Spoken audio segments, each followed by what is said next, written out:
Dear students, I hope आप सब लोग बहुत अच्छे से होंगे। तो आज हम फिजिक्स का एक इम्पोर्टेंट टॉपिक जो हमारे एग्जाम में मोस्टली पूछा जाता है, आज हम उसके बारे में स्टार्ट करेंगे। आज हम उसके बारे में पढ़ेंगे। तो वो टॉपिक हमारा आता है standing waves. Standing waves standing waves wave motion में एक ऐसा टॉपिक है जो हमारे बोर्ड एग्जाम्स में ऐसा करके भी पूछा जाता है, स्टेशनरी वेव्स। असल में स्टैंडिंग वेव्स या स्टेशनरी वेव्स जब आपसे सवाल पूछा जाएगा तो आप ये नहीं समझना कि जो वेव मोशन की डेफिनेशन है वो स्टैंडिंग वेव पे सेटिस्फाई नहीं होती। क्यों नहीं होती? हम जब वेव मोशन की डेफिनेशन बोलते हैं हम कहते हैं wave motion is the transfer of energy by the disturbance of medium. या हम ऐसा कहते हैं कि वेव मोशन में एनर्जी चलती है। जब एनर्जी चलती है तो वो किसको डिस्टर्ब करती है? मीडियम को डिस्टर्ब करती है। किसको डिस्टर्ब करती है? मीडियम। या हम वेव मोशन में ऐसा भी बोल सकते हैं it is the transfer of momentum. हमने ऐसा लिखा, लेकिन स्टैंडिंग वेव्स में एनर्जी की ट्रांसफर नहीं होती, लेकिन फिर भी हम इसे क्या कहते हैं? वेव्स। तो आगे जाके हम ये समझेंगे कि हम इसको स्टैंडिंग वेव्स क्यों बोलते हैं। फिलहाल हम शुरू करने जा रहे हैं स्टैंडिंग वेव्स। तो स्टैंडिंग वेव्स की फॉर्मेशन कैसे होती है? जब हमारे पास दो वेव्स होंगी, जब हमारे पास, हम कहेंगे, हम प्लेन प्रोग्रेसिव वेव की बात करेंगे। हम कहेंगे अगर हमारे पास दो प्लेन प्रोग्रेसिव वेव्स हैं, उनकी वेवलेंथ सेम है, या हम कहेंगे वेवलेंथ, हम कहेंगे उनकी फ्रीक्वेंसी सेम है, उनका एम्पलीट्यूड सेम है, but travelling in A same medium but opposite in direction. क्या लिखूंगा मैं? बोलो। When two waves of same frequency,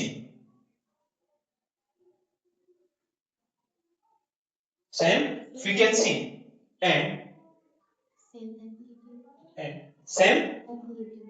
same amplitude, यहां हम इक्वल भी लिख सकते हैं। इन दोनों की फ्रीक्वेंसी और एम्पलीट्यूड क्या होता है? Same. Same frequency and same amplitude, travelling in same medium, travelling in same medium, travelling in same medium,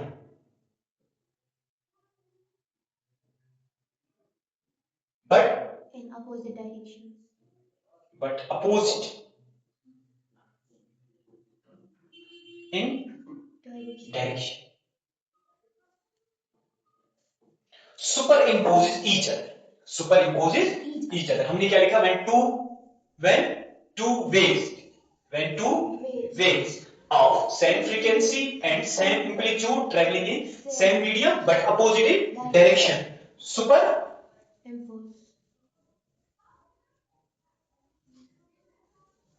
superimposes each other, superimposes each other, the resultant wave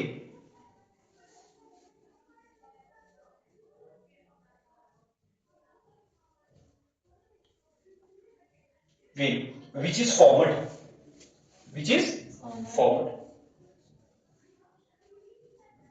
is called standing wave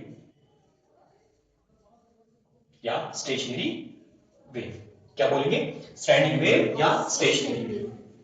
नहीं, जब हमारे पास दो waves होंगी, जब हमारे पास कितनी waves होंगी? दो वेव्स। दोनों वेव्स का एम्पलीट्यूड और फ्रीक्वेंसी क्या होगी? सेम। और दोनों वेव्स क्या जा रही होंगी? एक दूसरे की अपोजिट डायरेक्शन। लेकिन दोनों वेव्स आपस में क्या करेंगी? Super impose. यानी इधर से आने वाली वेव इस वेव के ऊपर सुपर इम्पोज करेगी और इधर से आने वाली वेव एक दूसरे के ऊपर क्या करेंगे? Super impose. यहां जो रिजल्टेंट वेव बनेगी, यहां जो क्या बनेगी? Resultant wave. और उस रिजल्टेंट वेव को हम क्या बोलेंगे? Standing wave. क्या बोलेंगे? Standing wave. या उसको हम क्या बोलेंगे? Stationary wave. क्या बोलेंगे? Stationary wave. हमारे सिलेबस में ज्यादातर जिस वेव की हम बात करते हैं वो होती है प्लेन प्रोग्रेसिव वेव। क्या होती है? Plane progressive. आपसे सवाल ऐसे आ सकता है, standing wave in a string, क्या आ सकता है? Standing wave in a string. Standing wave in a string जो आपके पास सवाल आएगा तो वो मैं इसी स्टैंडिंग वेव को थोड़ा समझाऊंगा, फिर स्ट्रिंग के एग्जांपल हम इसको और अंडरस्टैंड करने की कोशिश करेंगे, ठीक है? तो हमने क्या कहा, जब हमारे पास कितनी वेव्स होंगी? दो वेव्स होंगी, सेम फ्रीक्वेंसी की, सेम एम्पलीट्यूड की, travelling in same medium but opposite direction, एक दूसरे के ऊपर क्या करेंगे? सुपर इंपोज करेंगे। जो रिजल्टेंट वेव हमारे पास बनेगी उस वेव को हम क्या कहेंगे? Standing wave. थोड़ा इसकी फीलिंग लेते हैं कैसे बनेगी स्टैंडिंग वेव, ठीक है? तो देखो ध्यान से, अगर मैं कहूंगा ये मेरे पास एक वेव है, अब हम ऐसे मानेंगे ये मेरे पास एक वेव है। अब मैं आपसे पूछूंगा, बोलो ये वेव कहां जा रही है? आप बोलोगे सर ये वेव पॉजिटिव एक्स डायरेक्शन में जा रही है। ये वेव कहां जा रही है? पॉजिटिव एक्स डायरेक्शन में जा रही है। कहां जा रही है? Positive x. अगर ये वेव पॉजिटिव एक्स डायरेक्शन में जा रही है तो इस वेव की इक्वेशन क्या होगी? y is equal to a sin of omega t minus kx. This is the equation of wave motion when the wave is traveling along the positive x direction. ठीक है? फिर मैं कहूंगा हमारे पास दूसरी वेव इसी मीडियम में है, इसी फ्रीक्वेंसी की है और सेम एम्पलीट्यूड वाली वेव है, लेकिन ये इधर आ रही है। It is travelling in negative x direction. कहां जा रही है? Negative x direction. तो इसकी इक्वेशन में क्या लिखूंगा? y is equal to a sin of omega t plus kx. हम ऑलरेडी पढ़ चुके हैं, this is the equation of the wave motion when the wave motion is traveling in positive x direction, and this is the equation of wave motion when the wave motion is traveling in negative x direction. ठीक है? ये दोनों waves जब आप उसमें क्या करेंगे? Super impose. ये दोनों वेव्स जब आप उसमें क्या करेंगे? Super impose. तो यहां जो हमारे पास रिजल्टेंट वेव बनेगी, यहां जो हमारे पास क्या बनेगी? रिजल्टेंट वेव, वो कुछ ऐसे बनेगी। ये वेव किस पे सुपर इंपोज करेगी? इस वेव पे। यानी ये वेव अगर मैं इसका नाम दूं, let it be first wave, it be second wave. First wave किस पे सुपर इंपोज करेगी? सेकंड वेव पे। यहां जो रिजल्टेंट वेव बनेगी, यहां जो क्या बनेगी? Resultant wave. तो रिजल्टेंट वेव की फॉर्मेशन कुछ ऐसे होगी, ध्यान से देखो। रिजल्टेंट वेव की फॉर्मेशन कुछ ऐसे होगी। ये पॉजिटिव एक्स डायरेक्शन में जाने वाली वेव है ना? तो दूसरी वेव कुछ ऐसे बनी,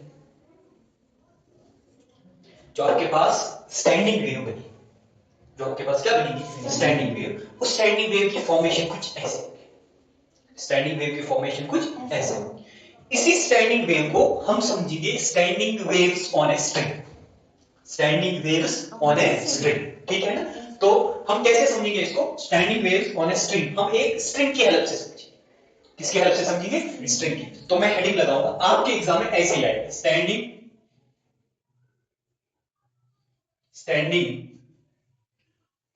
waves in a string. Standing waves in a string, ठीक है? तो देखो हम कंसीडर करेंगे ये हमारे पास एक रिजिड सपोर्ट है। क्या है? एक रिजिड सपोर्ट, ठीक है? इस रिजिड सपोर्ट के साथ मैंने एक स्ट्रिंग को कनेक्ट किया। मैंने इस रिजिड सपोर्ट के साथ किसको कनेक्ट किया? एक स्ट्रिंग को कनेक्ट किया। मान लो ये हमारे पास स्ट्रिंग, ठीक है? स्ट्रिंग का एक एंड जो है वो यहां किसके साथ कनेक्टेड है? रिजिड सपोर्ट के साथ। यानी इसको हम कहेंगे ये एक फिक्स्ड एंड के साथ कनेक्टेड है। किसके साथ कनेक्टेड है? फिक्स्ड एंड के साथ। इधर से ये जो स्ट्रिंग है ये मेरे हाथ में, इधर से ये स्ट्रिंग किसके हाथ में? मेरे हाथ में। तो मैं इस स्ट्रिंग को कुछ ऐसे करूंगा। आपने घर में कभी ऐसा किया होगा, है ना? जब बचपन में एक दूसरे को डराते थे, ऐसे ही करते थे, है ना? ऐसे करते थे, ऐसे बोलते थे देखो भाई सांप आया, है ना? तो जब मैं इसको ऐसे करूंगा तो ऐसे करने के चक्कर में क्या होगा? इसमें एक वेव बनेगी, वो ऐसे जाएगी, है ना? तो मेरा हाथ जो है यहां पे, मेरे हाथ को आप कंसीडर कर सकते हो फ्री एंड। मेरे हाथ को क्या कंसीडर कर सकते हो आप? Free and. और यहां से किससे कनेक्टेड है? फिक्स्ड एंड के साथ। तो वेव कहां से कहां गई? वेव फ्री एंड से फिक्स्ड एंड की ओर गई। वेव कहां गई? फ्री एंड से फिक्स्ड एंड की ओर, ठीक है? अब ऐसे ही यहां मैं इसी से आपको एक स्टैंडिंग वेव समझाऊंगा, लेकिन एग्जांपल के तौर पे थोड़ा कॉन्सेप्ट को अच्छे करने से हम और एक, ये मान लीजिए हमारे पास एक स्टैंड है, इसके साथ मैंने एक रिंग को लगा दिया। किसको लगाया? रिंग। और रिंग के साथ मैंने एक स्ट्रिंग को कनेक्ट किया। रिंग के साथ किसको कनेक्ट किया, एक स्ट्रिंग को। अब अगर मैं यहाँ पे ऐसे स्ट्रिंग को ऐसे करूं, ऐसे हिलाऊं, तो क्या होगा, यहाँ पे जो ये रिंग है ये थोड़ा ऊपर चली जाएगी, ये कहां चली जाएगी, अगर मैंने यहां से ऐसे वेव को भेजा है ना, ये कहां जाएगी, ऊपर जाएगी, ऊपर जाके फिर क्या आएगी नीचे। अभी यहां पर भी मैंने अपने हाथ से पकड़ा था, यहां पे भी किससे पकड़ा है, हाथ से, लेकिन बात अलग है, बात क्या है, अलग है। देखो अलग बात क्या है, यहां वेव ने मेरा हाथ क्या माना, हमने यहां पे फ्री एंड, क्या माना, फ्री एंड।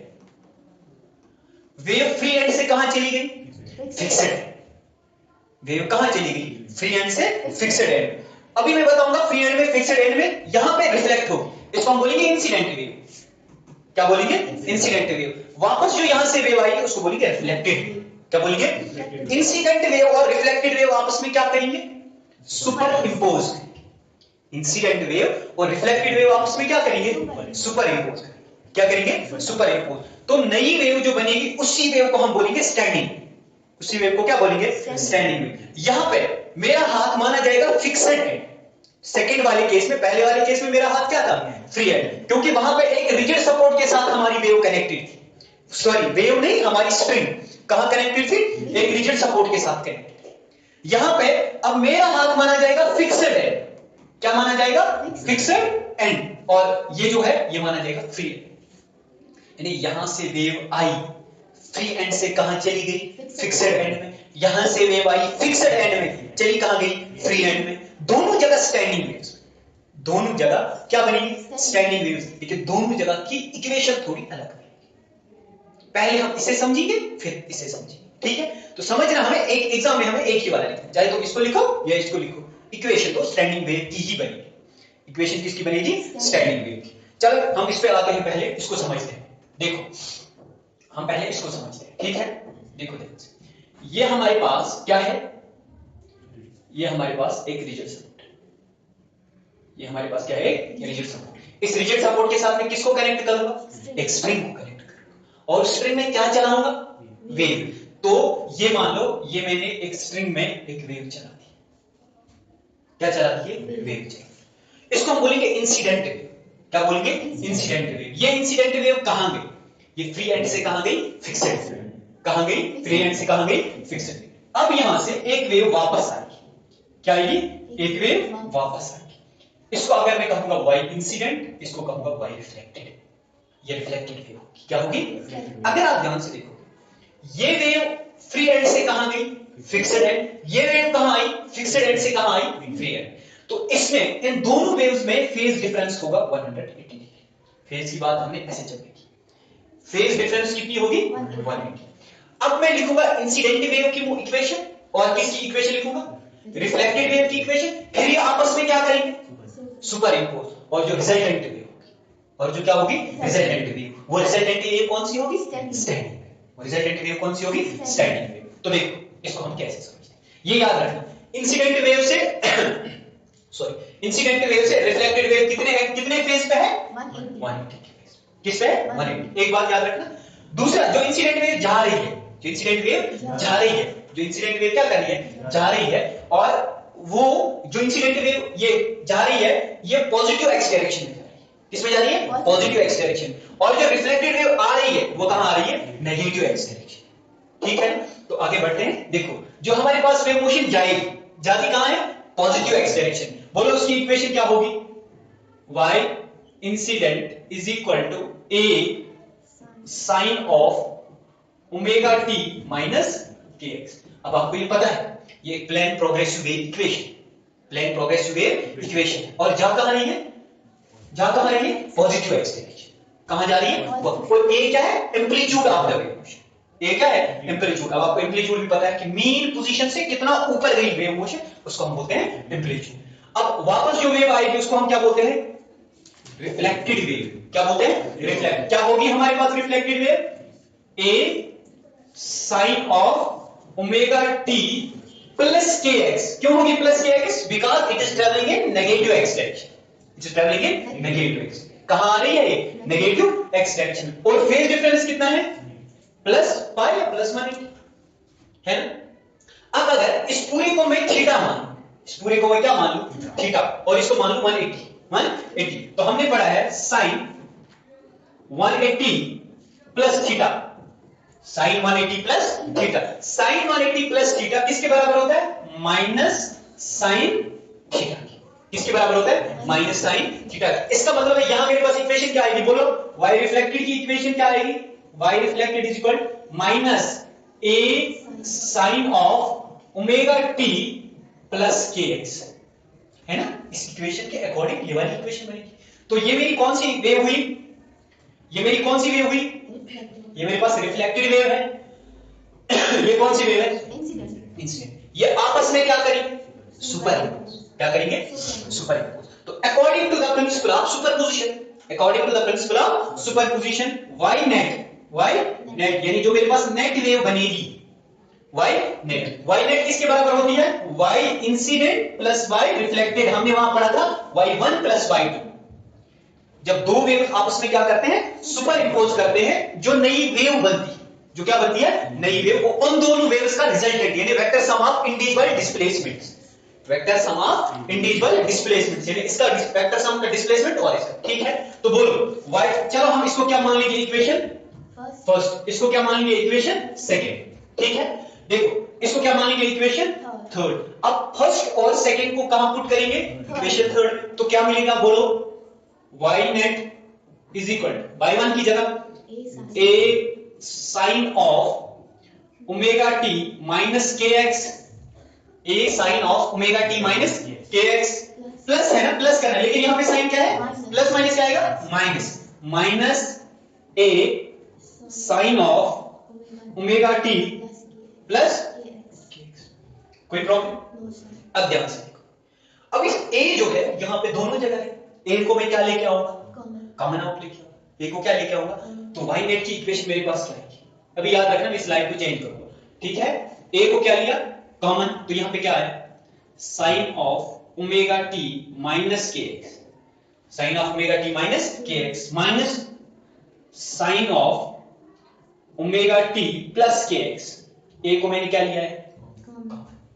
देखो, अगर आप ध्यान से इस फॉर्मूला को देखो, ये मेरे पास इस फॉर्म शेप में आया, साइन ऑफ, ये मेरे पास इस फॉर्म में sine of a sine of minus sine of b। किस फॉर्म में आया? Sine of a minus sine of b। ठीक है ना, sine of a minus sine of b। तो ये इक्वेशन आप याद रखना, हम मैं स्लाइड को चेंज करूंगा। ठीक है, देखो क्या है मेरे पास y नेट की इक्वेशन, y नेट की इक्वेशन मेरे पास क्या है? पिंक कलर मुझे अच्छा नहीं लगता। देखो y नेट की इक्वेशन क्या आई थी? a को बाहर लिया था, a sine of omega t minus kx minus sine of omega t plus kx है। मैंने बोला था ये हमें एक फॉर्मूला जैसा, क्या बनता है? फॉर्मूला। क्या फॉर्मूला बनता है? ये बताइए, साइन ऑफ, मैं यही यूज करूंगा, sine of a minus sine of b, sine of a minus sine of b। ये जो sine of a minus sine of b होता है, ये होता है twice sine of a minus b, a minus by 2, sine of a minus b divide by 2 into cos of a plus b divide by 2, sine of a minus sine of b किसके बराबर होता है? Twice sine of a minus b by 2 into cos of a plus b by 2। ठीक है, अब मेरे पास a क्या है? बोलो a क्या है? Omega t minus kx। Very good, a मेरे पास क्या है? ओमेगा t माइनस kx, और b क्या है मेरे पास? Omega t plus kx। ठीक है ना, अब यही फॉर्मूला मैं इसमें यूज करूं। ठीक है, तो बोलो मैं क्या लिखूंगा? ध्यान से बता। ठीक है, बोलो क्या लिखूंगा मैं? y net is equal a, कौन सा वाला a? ये फॉर्मूला का a नहीं है, एम्पलीट्यूड ऑफ द वेव जो हमने पहले कॉमन आउट किया। ठीक है, a, फिर क्या लिखूंगा? ट्वाइस, यही लिखूंगा ना, ट्वाइस, ट्वाइस यहां a भी आएगा, चलो ये वाला a, ट्वाइस साइन ऑफ, बोलो a की जगह मैं क्या लिखूंगा? a की जगह ओमेगा t माइनस kx, ये हो गया a माइनस b। अब बोलो जब मैं माइनस b से मल्टीप्लाई करूंगा, ओमेगा t क्या बनेगा? माइनस, ओमेगा टी क्या बनेगा माइनस, ओमेगा टी प्लस। और ये क्या बनेगा के एक्स क्या बनेगा, एक मिनट हमने कुछ गलती की। सर बी वो है ओमेगा टी प्लस के एक्स। अच्छा ओमेगा ये ए है, बी क्या है ओमेगा टी, ये माइनस बनेगा, ये भी क्या बनेगा माइनस बनेगा, ध्यान से समझ बनेगा ना, क्योंकि इसका साइन क्या है प्लस, बाहर मल्टीप्लाई भी क्या है माइनस, इस माइनस की वजह से वो क्या बनेगा प्लस, डिवाइड बाय ये वाला इनटू कॉस ऑफ ए की जगह क्या लिखूंगा बोलो, omega T minus k x plus omega T plus के एक्स, कोई प्रॉब्लम, डिवाइड बाय, नहीं समझ आया, आया समझ, ध्यान से देखो, ये ए है ये बी है, अब ध्यान से देखो ये माइनस के ये plus omega T minus omega T क्या हो जाएगा कैंसिल, यहां कौन कौन सा कैंसिल होगा के एक्स माइनस के एक्स और प्लस के एक्स, ठीक है।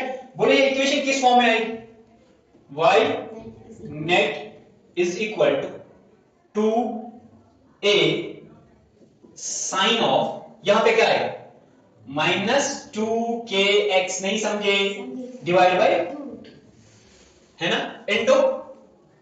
Into cos of 2 omega T divide by 2, ठीक है, 2 से 2 कैंसिल, यहां से भी 2 से 2 कैंसिल, बोलो y नेट की इक्वेशन क्या आएगी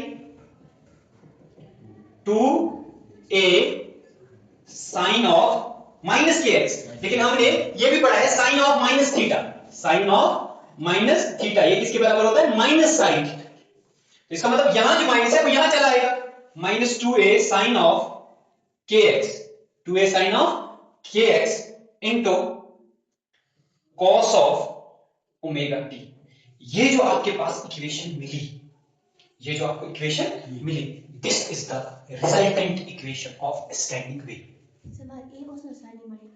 है ना, यहां पे a मल्टीप्लाई में है, यहां पे भी a क्या है मल्टीप्लाई में, क्यों ये तो दोनों आपस में मल्टीप्लाई, यहां कोई साइन है क्या, तो a दोनों जगह multiply, this is the resultant equation of, this is the resultant equation of standing wave, और ये स्टैंडिंग वेव की जो रिजल्टेंट इक्वेशन आपको मिली ना, इसमें जो ये वाला है इसको हम बोलते हैं एम्पलीट्यूड, क्या बोलते हैं एम्पलीट्यूड, ये याद रखना, ये अभी हमें आगे जाते, और इसको बोलते हैं फेज, क्या बोलते हैं फेज, क्या बोलते हैं फेज, ठीक है ना, तो क्या बोलते हैं